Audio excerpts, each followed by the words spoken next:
Early signs pala, hindi siya feelings, minsan behavior. Ayaw nang lumabas sa kwarto, ayaw makipag-usap, Yes. natatakot humarap, ayaw lumabas ng bahay, etc. etc. So withdrawal, withdrawal. Sa mga dati niyang ginagawa, hindi na yun. Oo. So withdrawal can be or away from people or talking could be also anxiety. Hindi mo pwedeng diretsong depressed yan eh. Pwede siyang depressed, wala siyang energy to interact. Pwede rin siyang nagkakaroon ng social anxiety disorder. Takot humarap sa tao, takot lumabas because of fear of being embarrassed, ridiculed, or to make mistake.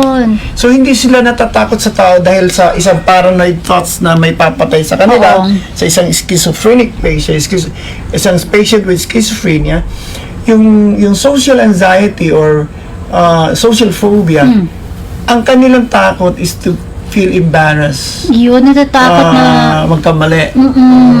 Baka mabuli. Kadalasan may history of embarrassment or bullying sa teacher, sa co-students nila.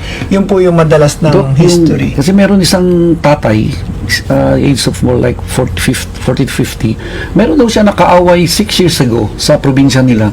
Alam mo, Doc, hanggang ngayon, yung tatay ayaw lumabas, nandito na sila sa Santa Rosa, ayaw lumabas sa bahay, ganito, ganyan, for almost 6 to 7 years already. Considered as post-traumatic stress disorder. May yun na nag-trigger sa kanya. May nakatingin, Kasi may parang sinusundan siya laging lagi. may triggering factor ang isang mental health. Takot to.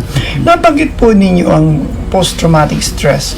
Kadalasan ito po ay isang uri ng anxiety disorder na pero kaiba ito kasi merong matapos ito triggered by an incident, critical incident, medyo yung near-death experience or na-molestia or threatened by yung mga na-aksidente, nabanggit nyo, no?